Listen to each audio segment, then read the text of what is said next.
Тоттар сөзі нәфис сөз бәйгісі бірінші тапқыр телевизион форматта узачақ. Uyuштырушылар Яңа ғасыр телерадио компаниясы һәм Шаян ТВ каналы. Бәйгенең быелгы үзенчәлекләре турында кунагыбыз Татар сүзе бәйгесенең жюри әгъзасы, Татарстанның ат казанган артисты Ирек Хафизов белән сөйләшербез. Ирек әфәнде, исәнмесез? Исәнмесез, хәерле иртәләр. Саумысыз, хуш килдең, Ирек. Син кайда гына түгел, менә субханалла. Инде монда да күз тимәсен.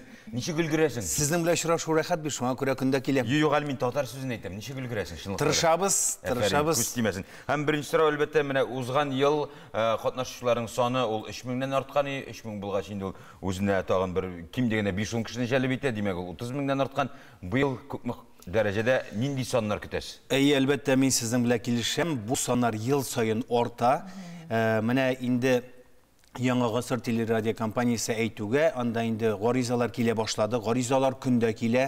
Гаризаларның саны бүген 100 дисәк, иртәгә 200 булырга мөмкин. Шуңа күрә барлык татар халкыбыз шушы зур татар сүзе дигән матур бәйгедә катнашасы килә. Бу инде әлбәттә оештыручыларны һәм дә жюри әгъзаларын бик шатландыра.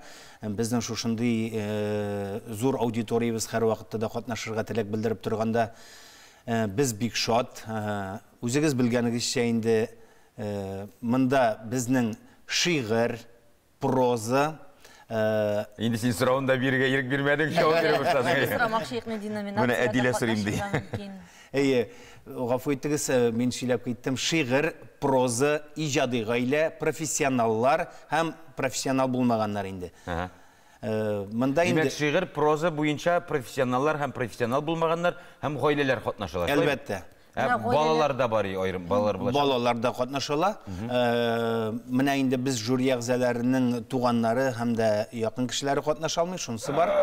Димәк, синең тормыш иптәшең, ягъни хатының шулай Тинчурин театры актриса Гөлчәчәк ханым, синең 3 балаң катнаша алмый дигән сүзем. Катнаша алмый дигән. Алар татарча беләләр инде. Беләләр, әлхәмдүлилләх, Аллага шөкер. Аларның өйләрендә узадыр конкурс булса. Һәм дә инде бу конкурсларда инде безнең инде иҗади гаиләләр чыгыш ясаганда, әгәр дә алар үзебезнең татар костюмнарыннан булса, музыкаль бизәлешләр булса, бу инде айрым баллар өсти. Син инде катнашучыларга хәтта әзрәк плюсларын да әйтеп киттең. Плюслар әйтелергә тиеш, чөнки бит инде үзегез күреп торасыз, бу матур бәйге, чынлап та. Татар сүзе, аның исеме генә дә нитәрә килешәсездер, әйме? Чөнки Менә сүз тизмәнеген алгым, татар үзе сүзе. Ике сүз дә айрым мәгънәгә, айрым көчкә ия. Килешәм. Менә кичә генә безнең Казанда 18-нче мөселман кинофестивале ябылды. Шунда алып баручы Мәскәүдән килгән кунагыбыз да тыңлап торды да, ул әйтә: "Нинди матур сезнең телегез" ди. Шундый матур сүзләр ишеткәндә, әлбәттә инде үсеп китәсең бит инде. Әлбәттә. Менә тагын бер мәсьәлә генә китерәм. Шуннан инде Абхазиягә гастрольгә барган идек. Диңгез буенда җырлашып утырабыз. Үзебезнең коллегалар белән шуннан абхазлар килделәр дә, "Сез нинди телдә җырлыйсыз?" диләр. Без әйтәбез татар телендә. Нинди матур ди, шул хәтле ди, китәсе килмичә ди, тыңлап утырабыз ди. Шуңа күрә татар сүзе бер һәм берәгә әйлә була. Әле безнең Кытайда шундый бер кызык хәл булды. Үзара сөйләшкәндә без барыбер ничектер инде чит тел, ягъни инде урыс теле сүзләре кушып җибәрәбез. Шунда туктагыз әле әйтәм, сез уйлап карагыз. Менә шул районның шул авылында үсеп, Кытайның Шанхай шәһәрен ләгерим дип хыялланган идегезме? Татарча сөйләшегез әле әйтәм, саф татарча. Менә монда Кытайның Шанхай шәһәренең уртасында Кытайлар дип кычкырсаң, без бер кем дә аңламый Нидем, что это кышкырыбыз булган, бер 10-15 казак чыгып. Кемнәр Кытайлар? Без казаклар. Шулай итеп, үзебезнең татар сүзе аркасында Шанхайда казаклар белән дуслашып кайткан идек. Менә бит. Ярамысы шым булган хәлләр. Һәм менә конкурска әйләнеп кайтсак, катнашучылар кайда гаризаларны җибәрергә мөмкин? Һәм кайчан хәтле? Алар җибәрә алалар безнең Яңа гасырның сайтына. Анда бар мәгълүматлар. Анда бар мәгълүматлар да язылган. Шуңа күрә әйтәм бит инде бүгенге көндә гаризалар килә тора. Аны безнең бу килгән гаризаларны айрым комиссия бар. Ул комиссия башта шушы килгән гаризаларны карыйлар, аннары инде төп комиссияга тапшыралар. Быел төп комиссиядә безнең инде Разил Валиев, Язучылар союзы берлеге рәисе Иркаил Зайдулла, Луара Пашакирҗанова, Рамил Тыфатуллин, Гүзәл Сәгитова һәм мин. Жюри рәисе әлбәттә Искәндәр Гыйләҗев бар әле. Жюри рәисе әлбәттә Марат әфәнде, шулай бит? Әйе.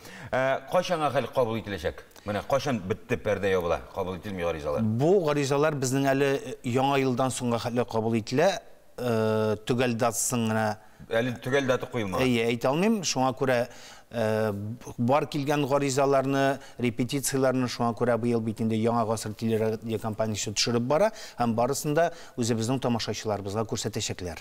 Менә һәр ел сайын без нәрсәдер кабатлап эшләгән сайын, без аның бер төрле булуын теләмибез, ниндидер үзенчәлекләр кертергә тырышабыз. Ул нинди генә бәйге булсын, нинди генә ярыш яки конкурс булсын, бу елгы әлеге шушы бәйгенең үзенчәлеге бармы нинди булса?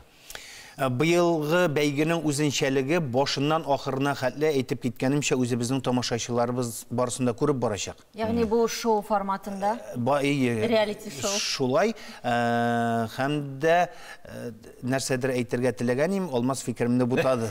Ягъни менә нәтиҗәдә ниндидер тапшырулар булачак. Татарстан Яңа гасыр каналында һәм Шаян ТВ каналында. Әлбәттә шулай. Күбрәк Яңа гасыр каналында булачак инде. Димәк, һәрбер гариза тапшырган кеше үзен әле телевизор аша күрә алачак. Әйтә сүзем искә төште. Менә карагыз, без бит инде шигырьне әзерлибез. Тамашачыларга әйтәсе килгән сүзем шушы. Шигырьне әзерләгәндә мәктәптә сөйләгән шикелле генә шигырьне ятладым да сөйләдем кирәк түгел. Шигырьнең асылына төшәргә кирәк. Нәрсә әйтергә телисең? Фикереңне җиткерергә кирәк. Татар теленең яңгырашын, ахаңын.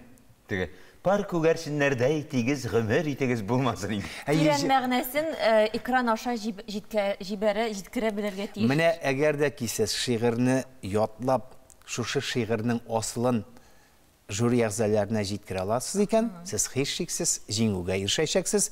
Һәм инде җиңү дигәннән әле бит бу безнең шушы конкурсыбызның саллы бер ягы да бар. Аның төп мәсьәләгә күчик. Аның бюджеты 1 миллион дип әйтергә кирәк. Ничә җиңүче була? Анда җиңүчеләр шактый, профессионаллар аерым, иҗади гаиләләр аерым, шигырь профессионал булмаганнар аерым. Һәрбер номинациясының үз бүләге бар. Менә шундук мин бер куплет яздым. Безнең татар бетә, үлә диләр. Безнең татар югала, битми, яши әле татар. Татар сүзе бәйгесе булганда. Менә бит о. Саллы булды бу. Мәгънәсе аңлашылдымы? Тиз сөйләдем, аңлашылып бетмәде. Менә ашыкмаска да кирәк икән җәмәгать. Димәк инде аңлашылды кебек, Ирек әфәнде, бик зур рәхмәт. Шундый менә безне дәртләндереп китәсез бүген. Уйны шуны белән бергә шундый күңелле әңгәмә булды. Мәгънәсенә килгәндә, шуннан да татар сүзебез яшәсен, телебез яшәсен, чөнки телебез булса халкы, милләте була, милләте булгачыннан әлбәттә теле дә булырга тиеш. Һәм беренче сорауга килгәндә без менә соннарга катнашкан идек, 3000дән арткан дип әйттек гаризаларны.